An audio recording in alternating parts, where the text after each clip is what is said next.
Hello all, welcome to LTX classes. ఇప్పుడు మన LTX classes app ఏమో డౌన్లోడ్ చేసుకోవడానికి మీకు అవైలబుల్గా యాపిల్ ఐ స్టోర్లో ఇంకా గూగుల్ ప్లే స్టోర్లోనే ఉందన్నమాట. So you can download hour app for now. So ఈ లింక్ అనేది మీకు కింద కామెంట్ బాక్స్లోని ప్రొవైడ్ చేస్తాము, దాని నుండి మీరు డౌన్లోడ్ చేసుకోవచ్చు.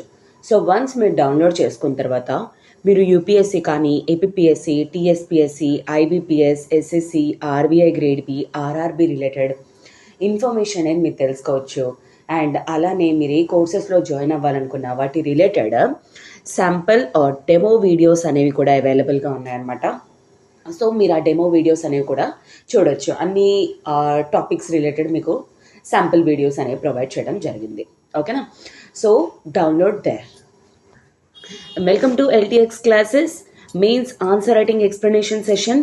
అండ్ మీకు ఇప్పుడు నేను క్లాస్ కవర్ చేస్తుంది Shanti madam. Okay, so yes, ఈరోజు క్వశ్చన్ అనేది చూసే ముందు ఒక చిన్న అనౌన్స్మెంట్. ఇప్పుడు మన ఎల్టీఎక్స్ క్లాసెస్ వాళ్ళు the ultimate answer writing course అనేది యూపీఎస్సీ మెయిన్స్ కోసం స్టార్ట్ చేయడం అనేది జరిగింది. సో ఈ యొక్క పర్టికులర్ కోర్స్లోని మీరు ఏంటి అంటే డైలీ ఆన్సర్ రైటింగ్ అనేది చేస్తారు. అలానే మీరు రాసిన ఆన్సర్స్కి కరెక్షన్ అండ్ ఫీడ్బ్యాక్ అనేది జరుగుతుంది. అలానే మోడల్ ఆన్సర్ కూడా ప్రొవైడ్ చేయడం జరుగుతుంది. విత్ దాట్ మీకు ఇవన్నీ ఆపర్చునిటీసే కాకుండా మీరు ప్రిలిమ్స్ క్లియర్ చేస్తే మీకు ఆ ఇయర్ మెయిన్స్ గ్రాండ్ టెస్ట్ అనేవి కూడా ఎల్టీఎక్స్ క్లాసెస్లో కండక్ట్ చేసే గ్రాండ్ టెస్ట్ అనేవి కూడా మెయిన్స్కి యాక్సెసిబిలిటీ అనేది ఫ్రీగా ప్రొవైడ్ చేయడం అనేది జరుగుతుందన్నమాట. అయితే ఇదంతా కూడా కేవలం మీకు ఏంటి అంటే 10,000 రూపాయలకే ప్రొవైడ్ చేయడం అనేది జరుగుతుంది. That to with life time validity opportunity. And దీని రిలేటెడ్ మీకు ఏమైనా డౌట్స్ కానీ ఉన్నట్లయితే కాల్ 7893899553 ఈ నెంబర్ కాల్ చేసి మీ డౌట్స్ అనేవి క్లియర్ చేసుకొని త్వరగా జాయిన్ అయ్యే ప్రయత్నం అనేది చేయండి. ఓకేనా? అండ్ అలానే నెక్స్ట్ ఇయర్ ఎవరైతే మెయిన్స్ రాయాలి అనుకుంటున్నారో మీకోసం కూడా ఏంటి అంటే the ultimate test series for mains UPSC mains అనేది కూడా స్టార్ట్ చేయడం జరిగింది. సో దీంట్లోని మీకు ఏంటి అంటే 30 సెక్షనల్ టెస్ట్ అనేవి ప్రొవైడ్ చేయడం జరుగుతుంది. సో అన్ని geography, economy related, IR related, ఇలాగ ప్రతి దాని మీద కూడా సెక్షనల్ టెస్ట్ అనేవి ప్రొవైడ్ చేస్తాం. అవి ఎలా both SA and GS cover చేస్తూ, అలానే మీరు ప్రిలిమ్స్ కానీ క్లియర్ చేసినట్లయితే మెయిన్స్కి గ్రాండ్ టెస్ట్ అనేవి కూడా ఎల్టీఎక్స్ వాళ్ళు కండక్ట్ చేసే గ్రాండ్ టెస్ట్ అనేవి కూడా మీకు ఫ్రీ యాక్సెసిబిలిటీ అనేది కూడా ప్రొవైడ్ చేస్తాం. అయితే ఇదంతా కూడా మీకు కేవలం 15,000 రూపాయలకే ప్రొవైడ్ చేయడం అనేది జరుగుతుంది విత్ 1 ఇయర్ వ్యాలిడిటీ. అంటే ఏంటి, మీరు ఈ 1 ఇయర్ లోపల మీరు సెక్షనల్ టెస్ట్ అనేవి ఎప్పుడైనా రాసుకోవచ్చు అనమాట. అలానే మీకు రిలేటెడ్ ఏమైనా ఇన్ఫర్మేషన్ కావాలి అనుకుంటే కాల్ 7893899553 ఈ నెంబర్ కాల్ చేసి మీ డౌట్స్ అనేవి క్లియర్ చేసుకొని త్వరగా జాయిన్ అయ్యే ప్రయత్నం అనేది చేయండి. అండ్ ఇంకొకటి ఏంటి అంటే ఈ 2 కోర్సెస్ కలిపి కావాలి అనుకుంటే మీకు కాంబోలోని 20,000 రూపీస్కే ప్రొవైడ్ చేయడం అనేది కూడా జరుగుతుంది, గుర్తుపెట్టుకోండి. సో త్వరగా జాయిన్ అవ్వండి. And daily mains answer writing sessions అనేవి ప్రెజెంట్ జరుగుతున్నాయి కాబట్టి వాటిని యూటిలైజ్ చేసుకోవడానికి ట్రై చేయండి. రిమెంబర్ దాట్ మెయిన్స్ అనేది మీకు ర్యాంక్ డిసైడింగ్ ఫ్యాక్టర్. ప్రిలిమ్స్ అనేది మీరు మెయిన్స్కి ఎంటర్ అవ్వడానికి ఎలిజిబిలిటీ అనేది ప్రొవైడ్ చేస్తుంది. బట్ వన్స్ మీరు మెయిన్స్లోకి వచ్చిన తర్వాత మెయిన్స్ ఆన్సర్స్ అనేవి కాంపిటేటివ్గా రాయలేకపోయారా, ఇన్నోవేటివ్గా రాయలేకపోయారా, remember that you will be out of the race అనమాట. Okay, so that you must remember that. అందుకే నేను విత్ డయాగ్రామ్స్తో సహా మీకు ఆన్సర్స్ అనేవి ప్రొవైడ్ చేయడం జరుగుతుంది డైలీ. ఎందుకంటే ఎగ్జాక్ట్లీ మనం అలాగే పెట్టకపోయినా మీకు అది మైండ్లో ఫీడ్ అయిపోతుంది. ఓకే, ఆ రోజు ఇట్లాంటి టైప్ ఆఫ్ క్వశ్చనే కదా మేము చూసాము, ఆ రోజు చూసినప్పుడు ఏమొచ్చి మేడం అలా పెట్టారు కదా అనేది గుర్తొస్తుంది. అందుకే నేను ఏమంటానంటే డైలీ ఆన్సర్ మీరు చూసిన తర్వాత రాయడం అనేది కూడా ప్రాక్టీస్ చేయండి. సో దాట్ ఇప్పటి నుండి ప్రాక్టీస్ చేస్తేనే మీరు నెక్స్ట్ ఇయర్ కల్లా సరే అట్లీస్ట్ ఒక 200 క్వశ్చన్స్ మీ చేతుల్లో ఉంటాయి డైలీ ఒక్క ఆన్సర్ రాసిన. రిమెంబర్ దాట్ ఒక 10, 20 డేస్, 30 డేస్ రాసిన తర్వాత మీకు ఆన్సర్ రైటింగ్ తాలూకా స్ట్రక్చరైజేషన్ అనేది వస్తుంది. Okay, anyways, so we shall see the question. So already మనం 16 క్వశ్చన్స్ అనేవి చూడడం జరిగింది. ఈరోజు 17th క్వశ్చన్ దిస్ వన్. రీసెంట్గా జరిగిన UPSC GS1 mains question. First question, from being net food importer, this is the first keyword. Net food importer అంటే ఏంటి? అటు ఎక్స్పోర్ట్స్ ఇటు ఇంపోర్ట్స్ అయిపోయిన తర్వాత ఫుడ్లోని ఇండియా ఇంకా ఇంపోర్ట్స్ అనేవి ఎక్కువ ఉన్నాయి కంపారిటివ్లీ ఎక్స్పోర్ట్స్. దేంట్లోని ఫుడ్ రిలేటెడ్లో అనమాట. నెట్ ఇంపోర్టర్ అంటే ఎక్స్పోర్ట్స్ అండ్ ఇంపోర్ట్స్ జరిగిపోయిన తర్వాత మిగిలినవి అని అర్థం అనమాట నెట్ అంటే. ఇన్ 1960s ఏ ఇయర్లోనది కూడా నెట్ ఫుడ్ ఇంపోర్టర్ అంట. ఎప్పుడు 1960s 70s ఆ పర్టికులర్ టైం పీరియడ్లో అని చెప్పేసి అంటున్నారు. ఓకే, మీకు 1960s అనగానే మీకు గుర్తొచ్చేస్తూ ఉంటుంది. ఆబ్వియస్లీ మనకి మైండ్లోకి వెంటనే వచ్చే వర్డ్ ఏంటి? Green revolution. ఎందుకంటే this has transformed. Green revolution అనేది మనకి అగ్రికల్చర్ని ఏ విధంగా ట్రాన్స్ఫార్మ్ చేసింది అనేది మనకు అందరికీ కూడా తెలిసిన విషయమే. Okay, India has emerged as a net food exporter. Second keyword net food exporter. అంటే అర్థం ఏంటి? 1960sలోని ఫుడ్లోని మన ఇంపోర్ట్స్ ఎక్కువ, ఎక్స్పోర్ట్స్ తక్కువ నుండి ఎప్పుడు తర్వాత ఇప్పుడు ప్రెసెంట్ టైమ్స్లోకి వచ్చేసరికి మనం ఫుడ్ రిలేటెడ్లోని ఎక్స్పోర్ట్స్ అనేవి ఇంక్రీజ్ అయ్యి ఇంపోర్ట్స్ అనేవి రెడ్యూస్ అవ్వడం అనేది జరిగింది. ఎలా? వరల్డ్ లెవెల్లోనే. అయితే ప్రొవైడ్ రీజన్స్ అని చెప్పేసి అడుగుతున్నాడు. అయితే ఈ రీజన్స్ అనేది దేనికి? ఇన్ఫ్యాక్ట్ చూడండి, అయోనికల్ థింగ్ ఏంటి అంటే 1960s అండ్ 50s ఆ టైం పర్టికులర్ టైం పీరియడ్లోని 70s ఆ టైంలోని పాపులేషన్ అనేది కంపారిటివ్లీ మనకి తక్కువ ఉండేది ఇండియాలోని. అంటే ఇప్పుడు టైమ్స్తో పోల్చుకుంటే, నేను వరల్డ్ లెవెల్లో నేను కంపారిజన్స్ చెప్పడం లేదు, ఇండియాలోనే ఇండియా కంపారిజన్ ప్రెసెంట్కి 1960sకి చెప్తున్నాను. కానీ అలాంటప్పుడు కూడా ఫుడ్ అనేది మనం ఇంపోర్ట్ చేసుకునే వాళ్ళం. కానీ తర్వాత 1970s తర్వాత పాపులేషన్ ఒకేసారి చాలా డ్రాస్టిక్గా ఇంక్రీజ్ అయింది. బట్ స్టిల్ ఈ పాపులేషన్ ఇంక్రీజ్ అవ్వడం కూడా ఏంటి అంటే అయినా సరే ఈరోజు మనం ఫుడ్ ఎక్స్పోర్టర్ కింద అవ్వడం అనేది జరిగింది. సో సమ్వేర్ కొంతమంది చెప్తారు కదా, necessity is the mother of invention. Okay, ఏంటి? Necessity is the mother of invention.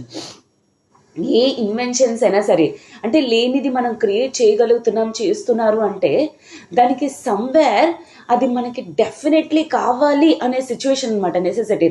See the same where మనం ఏంటంటే ఫస్ట్ అటెంప్ట్లో కూర్చున్నప్పుడు కానీ ఆర్ అట్లీస్ట్ లాస్ట్ అటెంప్ట్లో మనం ఇంకా యూపీఎస్సీ కూర్చునేసరికి డెఫినెట్లీ మన తలక ఫోకస్ లెవెల్స్ కానీ మన అండర్స్టాండింగ్ లెవెల్స్ కానీ ఏ లెవెల్లో ఎంత షార్ప్ అయిపోతాయి.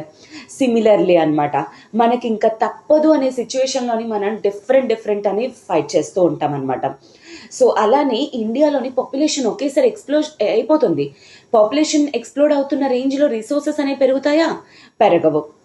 ల్యాండ్ పెరిగిపోతుంది అంటారా? ల్యాండ్ పెరగదు కదా ఆబ్వియస్లీ. సో అది అంతే ఉంటుంది. ఇన్ఫ్యాక్ట్ పాపులేషన్ పెరిగిపోవడం వల్ల ఈ అగ్రికల్చరల్ ల్యాండ్ కూడా లివింగ్ ఏరియాకి వచ్చేసింది. బట్ స్టిల్ మనం నెట్ ఫుడ్ ఎక్స్పోర్టర్ అవ్వడం జరిగింది. ఎందుకు? దానికి చాలా రీజన్స్ ఉన్నాయన్నమాట. టెక్నాలజీ అడ్వాన్స్మెంట్ కానీ, అంటే ఈవెన్ ఇరిగేషన్ ఫెసిలిటీస్ అవి ప్రొవైడ్ చేయడం, గ్రీన్ రెవల్యూషన్ కానీ, అగ్రికల్చర్ అండ్ తర్వాత అలాగే అప్పటి వరకు కూడా బ్యాంకింగ్ ఫెసిలిటీస్ ఏవైతే లేవో బ్యాంకింగ్ ఫెసిలిటీస్ అవి ప్రొవైడ్ చేయడం కానీ, ఇదంతా కూడా చేయడం జరిగింది. సో సీ దట్ నేను ఇక్కడ ఈవెన్ స్టాటిస్టిక్స్ అనే పెట్టడం జరిగింది. Remember that this is according to our economic survey. Okay, మనం ఎప్పుడైనా సరే స్టాటిస్టిక్స్తో కానీ ఇలాంటివి అగ్రికల్చర్ రిలేటెడ్ కానీ పెట్టగలుగుతున్నాము అంటే అప్పుడు డెఫినెట్లీ మీకు 1 or 1.5 మార్క్ అనేది అందరికంటే ఎక్కువ వచ్చే స్కోప్ అనేది ఉంటుంది. అంటే పెట్టలేని వాళ్ళకంటే ఎవరైతే పెడతారో అది secondary. But you remember that statistics providing అనేది ఆన్సర్లో వెరీ వెరీ ఇంపార్టెంట్ అని. ఓకే, సో నేను అందుకే ఇక్కడే పెడుతున్నాను, ఇది ఆన్సర్లో ఉండాలి యాక్చువల్లీ. సో 1950s 60s ఆ టైంలోని చూడండి, wheat, rice, pulses, oil seeds తాలూకా ప్రొడక్షన్ అనేది ఏ విధంగా ఉండింది. This is about production in India, not exports. Production అనమాట యాక్చువల్లీ. ఆ తర్వాత 2015-16కి వచ్చేసరికి ఏ విధంగా వీట్ కానీ రైస్ కానీ, అంటే అఫ్కోర్స్ ఇవి కొంచెం లెవెల్లో పెరిగినా సరే పల్సెస్ అవి, ఆయిల్ సీడ్స్ అవి, కానీ టోటల్గా ఫుడ్ గ్రెయిన్స్ తాలూకా ప్రొడక్షన్ మాత్రం నియర్లీ 100 to 120 tons దాకా reach out. These are in tons actually. Okay, 100 to 120 tons వరకు కూడా రీచ్ అవ్వడం అనేది జరిగింది. అంటే అర్థం ఏంటి? ఇప్పుడు మనకు కావాల్సిన సెల్ఫ్ రిలయన్స్ కాకుండా అంటే మనకి ఇండియాకి ఎంతైతే కావాలో, మన పీపుల్కి ఎంతైతే కావాలో అది మిగిలి ఇంకా మనం ఎక్స్పోర్ట్ చేసే రేంజ్కి అనేది వెళ్ళాం అనమాట. ఓకే, సో క్లియర్గా ఇప్పుడు ఆర్గనైజ్డ్గా రీజన్స్ అనేవి చూద్దాం. Okay, so first of all మీరు టు సీ ద ఇంట్రడక్షన్. 1960స్లోని ఇండియా అనేది 10 to 11 million tons of wheat every year కూడా అంటే ఇంపోర్ట్ చేస్తూ ఉండేదన్నమాట. ఇంపోర్టింగ్ అంటే ఏంటి? బయట కంట్రీస్ నుండి మనం తెచ్చుకోవడం ఆర్ తెప్పించుకోవడం అనే కాన్సెప్ట్ని ఇంపోర్ట్స్ అంటారు. ఎక్స్పోర్ట్స్ అంటే మన కంట్రీ నుండి బయట కంట్రీకి ఏ ప్రొడక్ట్స్ అయితే వెళ్తున్నాయో వాటిల్నే ఎక్స్పోర్ట్స్ అని చెప్పేసి అంటాం. Okay, however the country has exported wheat in the range of 2 to 7 million tons annually in the last 3 years. Last 3 ఇయర్స్లోని ఇన్ఫ్యాక్ట్ మన ఇంపోర్ట్స్ రెడ్యూస్ చేయడమే కాకుండా exports some 2 to 7 million tons అనేవి చేయడం కూడా స్టార్ట్ చేశాము అని చెప్పేసి ఇక్కడ పెట్టడం అనేది జరిగింది. ఏ విధంగా 1960స్లోని food importer to food exporter అనే విషయం అనేది సింపుల్గా ఒక్క లైన్లోని స్టాటిస్టిక్స్లో ప్రొవైడ్ చేయడం అనేది జరిగింది. ఇది not just happening with wheat but also with remaining other food grains, like for example wheat kani or wheat, rice, remaining other kind of food grains kudanu. Okay, అయితే ఫస్ట్ ఆఫ్ ఆల్ 1960స్లోని మనం ఎందుకు food import చేసుకోవాల్సి వచ్చింది? Actually మనకి first of all ఉన్నది ఏంటంటే అప్పటి వరకు కూడా బ్రిటిష్ కొలోనియల్ హ్యాంగ్ ఓవర్ అనేది మనకు ఉండేదన్నమాట. అంటే అర్థం ఏంటి? వాళ్ళు అప్పటి వరకు కూడా రిసోర్సెస్ అనేవి యూజ్ చేసుకోవడం కోసమే చూసారు తప్ప ఇండియాలోని రిసోర్సెస్ లూట్ చేసుకోవడానికి ట్రై చేశారా తప్ప మన అగ్రికల్చరల్ ప్రొడక్టివిటీ ఏ విధంగా పెరుగుతుంది, ఎలాగ ప్రొడక్షన్ ఇంప్రూవ్ చేయాలి అనే ఫోకస్ అనేది లేదు. వాళ్ళు ఏంటి, ఇన్స్టెడ్ ఆఫ్ రైస్ వీట్ దాని బదులు కమర్షియల్ క్రాప్స్ లైక్ రబ్బర్ అని, ఇండిగో కల్టివేషన్ అని ఇలాంటివన్నీ చేసేవాళ్ళు. సో దాని ద్వారా మన ప్రొడక్షన్ ఏదైతే మనకి ఫుడ్ గ్రెయిన్ ప్రొడక్షన్ కావాలో అది చాలా లో రేంజెస్లో ఉండేది, అది కూడా ప్రొడక్టివిటీ కూడా తక్కువ ఉండేది. మేడం ఇంతకీ ప్రొడక్టివిటీ అంటే ఏంటి అర్థం? So for example 1 acre ఏరియాలోని 10 tons produce అవుతుంది లేదా 15 tons ప్రొడ్యూస్ అవుతుంది అనేదాన్ని అవుట్పుట్ని ప్రొడక్టివిటీ అంటారనమాట. ఓకేనా? Next growing population. అదే కాకుండా మనం అప్పటికే ఇన్ఫాంట్ స్టేజ్లో ఉన్నామన్నమాట. ఇంకా ఎందుకంటే స్టిల్ అప్పటికి మనం ఇంకా మాన్సూన్ పైన డిపెండెంట్, మళ్ళా తర్వాత ఇంకా కొలోనియల్ హ్యాంగ్ ఓవర్ అనేది ఉండింది, అంత మనకి టెక్నాలజీ అనేది లేదు, స్టిల్ మ్యాన్ డిపెండెంట్.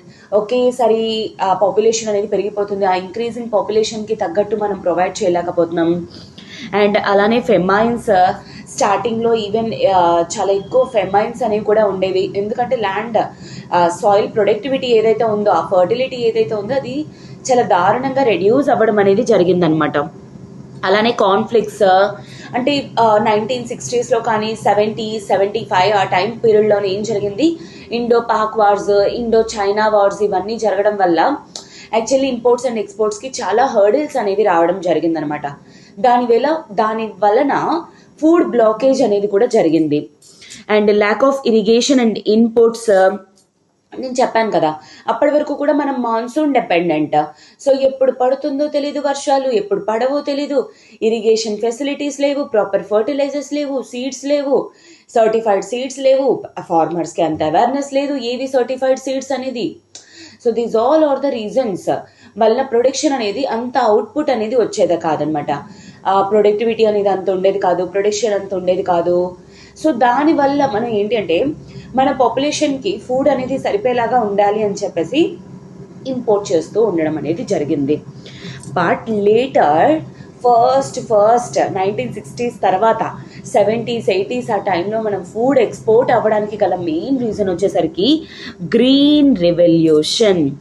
ఆ పేరులోనే ఉంది దాట్ చాలా డ్రాస్టిక్ ప్రొడక్షన్ చేంజ్ అనేది తీసుకురావడం జరిగిందనమాట. దేనివల్ల? HYV సీడ్స్ వల్ల. అప్పటి వరకు కూడా మనం 1 acreలోని ఒక 10 tons అనేది ప్రొడ్యూస్ చేస్తుంటే అది వచ్చిన తర్వాత గ్రీన్ రెవల్యూషన్ తర్వాత HYV సీడ్స్ తర్వాత ఏం జరిగింది, ఒకేసారి 50-60 tons ప్రొడక్షన్ వరకు రీచ్ అవ్వడం జరిగిందనమాట. So almost nearly 3 to 4 times production అనేది ఇంక్రీజ్ చేయడం జరిగింది. ఎస్పెషల్లీ పంజాబ్ హర్యానా ఏరియాస్ వీటి వల్ల చాలా ఫార్మర్స్ అనేవాళ్ళు చాలా బెనిఫిట్స్ అనేవి పొందడం జరిగిందనమాట. ఓకేనా? Modern farming techniques, high HYV seeds వాడడం వల్ల etcetera. And productivity modern agriculture practices అవి యూజ్ చేయడం వల్ల అండ్ మెకనైజేషన్ స్టార్ట్ అయింది, ఇరిగేషన్ ఫెసిలిటీస్ అనేవి స్టార్ట్ అయ్యాయి. వీటన్నిటి వల్లనూ ల్యాండ్లోని ఇంతకు ముందు వరకు ఎంతైతే ప్రొడ్యూస్ చేసేదో అంతకంటే ఎక్కువ ప్రొడక్షన్ అనేది ఇంక్రీజ్ అయిందనమాట. ఎప్పుడైనా చూడండి, సాయిల్ ఫర్టిలిటీ బాగుంది అండ్ తర్వాత ప్రాపర్ సీడ్స్ ఫర్టిలైజర్స్ ప్రొవైడ్ చేస్తున్నాము అండ్ ప్రాపర్ టైమింగ్కి వాటర్ ప్రొవైడ్ చేస్తున్నాము అంటే ప్రొడక్షన్ చాలా ఎక్కువ మ్యాక్సిమం ఉంటుందన్నమాట. అండ్ అలానే ఫినాన్షియల్ సపోర్ట్ గవర్నమెంట్ ఒకేసారి నాబార్డ్ లాంటి ఇన్స్టిట్యూట్స్ని క్రియేట్ చేయడం జరిగింది. ఓకే, సో నాబార్డ్ లాంటి ఇన్స్టిట్యూట్స్ని క్రియేట్ చేసిన తర్వాత ఏంటి, ఇవి అగ్రికల్చరల్ ఫార్మర్స్కి కానీ వీళ్ళందరికీ కూడా చిన్న చిన్న బ్యాంక్స్కి లోన్స్ అవి ప్రొవైడ్ చేయడం, ఈ సీడ్స్ కానీ లేదంటే అగ్రికల్చరల్ కొత్త మోడర్న్ టూల్స్ కానీ ట్రాక్టర్స్ కానీ అవి ఏవైతే ఉన్నాయో కొనుక్కోవడానికి వాళ్ళకి లోన్స్ ప్రొవైడ్ చేయడం ద్వారా వీళ్ళు ఏంటి అంటే అప్పటిదాకా వాళ్ళు యూజ్ చేసిన టూల్స్ని అప్డేట్ చేసుకోవడం అనేది జరిగిందనమాట. అండ్ అలానే డైవర్సిఫికేషన్. సో అప్పటి వరకు కూడా వాళ్ళు పండించిన ల్యాండ్ మీదే ఒకటే పంట, year rice, next year rice, ఆ నెక్స్ట్ ఇయర్ రైస్. దానివల్ల ఏమవుతుంది, అది వాటర్ ఇంటెన్సివ్ రైస్ అనేది. సో దానివల్ల ఏంటి అంటే వాటర్ అనేది గ్రౌండ్ లెవెల్లో డిప్లీట్ అయిపోతుంది. ఓకే, కానీ క్రాప్ డైవర్సిఫికేషన్, ఫర్ ఎగ్జాంపుల్ కొన్ని చోట్ల రైస్, కొన్ని చోట్ల పల్సెస్, కొన్ని చోట్ల ఆయిల్ సీడ్స్ ఇలాంటి నాటామనుకోండి, నైట్రోజన్ ఫిక్సేషన్ జరుగుతుంది. ఒక చోట వాటర్ ఎక్కువ చేసిన ఇంకో చోట వాటర్ ఫిక్సేషన్ అనేది జరుగుతుంది. అండ్ ఇయర్ రైస్ పండించి నెక్స్ట్ ఇయర్ పల్సెస్ లాంటి లేకపోతే మిల్లెట్స్ లాంటివి పండించామనుకోండి, సో దానివల్ల గ్రౌండ్ లెవెల్ వాటర్ టేబుల్ ఏదైతే డిప్లీట్ అయిపోయిందో అది మళ్ళీ రావడానికి టైం అనేది తీసుకుంటుంది. కాబట్టి నెక్స్ట్ ఇయర్ రెయిన్ఫాల్ టైంలో అది నిండిపోతుంది. ఆ నెక్స్ట్ ఇయర్ మళ్ళీ రైస్ కానీ వీట్ కానీ వేసుకున్నామంటే ప్రొడక్షన్ మంచిగా ఉంటుందన్నమాట. సో ఆ క్రాప్ డైవర్సిఫికేషన్ అనే కాన్సెప్ట్ క్రియేట్ చేయడం జరిగింది. ఓకే, అండ్ అలానే ట్రేడ్ లిబరలైజేషన్ 1990s తర్వాత ఇండియన్ తాలూకా ఎకానమీ ఎల్పిజి రిఫార్మ్స్ తర్వాత ఓపెన్ అప్ అవ్వడం జరిగిందనమాట. Liberalisation, privatisation, globalisation. గ్లోబలైజేషన్ అంటే అర్థం ఏంటి, సో మార్కెట్స్ అన్నీ కూడా ఎకానమీస్ గ్లోబల్ లెవెల్లో ఎకానమీస్ అన్నిటికీ కూడా బార్డర్స్ అనేవి లేకపోవడాన్ని గ్లోబలైజేషన్ అని చెప్పేసి అంటారనమాట. అంటే ఒక కంట్రీ ఇంకో కంట్రీ ప్రోడక్ట్స్ని ఎక్స్పోర్ట్ చేయడం కానీ ఇంపోర్ట్ చేసుకోవడం కానీ జరుగుతుంది. సో 1991లో ఇండియన్ ఎకానమీ ఎప్పుడైతే ఓపెన్ అప్ అయిందో ట్రేడ్ అనేది ఇంప్రూవైజ్ అవ్వడం జరిగింది. And even agricultural processing and export development authority లాంటి బాడీస్ని కూడా క్రియేట్ చేయడం జరిగింది, విచ్ హెల్ప్డ్ ఫార్మర్స్ ఎవరికైతే సర్ప్లస్ ప్రొడక్షన్ జరుగుతుందో ఆ సర్ప్లస్ ప్రొడక్షన్ వాళ్ళ చేత ఎక్స్పోర్ట్స్ చేయించడం అనేది కూడా జరిగింది. అప్పటి వరకు వాళ్ళకి ఈవెన్ వాటి మీద అవేర్నెస్ అనేది కూడా లేదు. అలానే వాల్యూ ఎడిషన్ క్రియేట్ చేయడం జరిగింది. అంటే ఎక్స్పోర్ట్స్, ఇప్పుడు ఫర్ ఎగ్జాంపుల్ పొటాటోస్ ఉన్నాయి, పొటాటోస్ని ఫ్రెంచ్ ఫ్రైస్ లాగా చేయడం కానీ ఎట్సెట్రా, అలాగ ఫుడ్ ప్రాసెసింగ్ అనేది కూడా స్టార్ట్ అయింది. వాల్యూ ఎడిషన్ చేయడం ద్వారా ఈ ప్రోడక్ట్స్కి డిమాండ్ అనేది వరల్డ్ లెవెల్లో క్రియేట్ అవ్వడం జరిగిందనమాట. సో ఈ విధంగా ఎక్స్పోర్ట్స్ అనేవి ఇంక్రీజ్ చేసుకోవడం జరిగిందనమాట. So these are the reasons why with statistics. తర్వాత ఇంకా గవర్నమెంట్ ఇంకా ఏం చేయాలి అనే పాయింట్స్ని కూడా మీరు వే ఫార్వర్డ్లో రాయొచ్చు.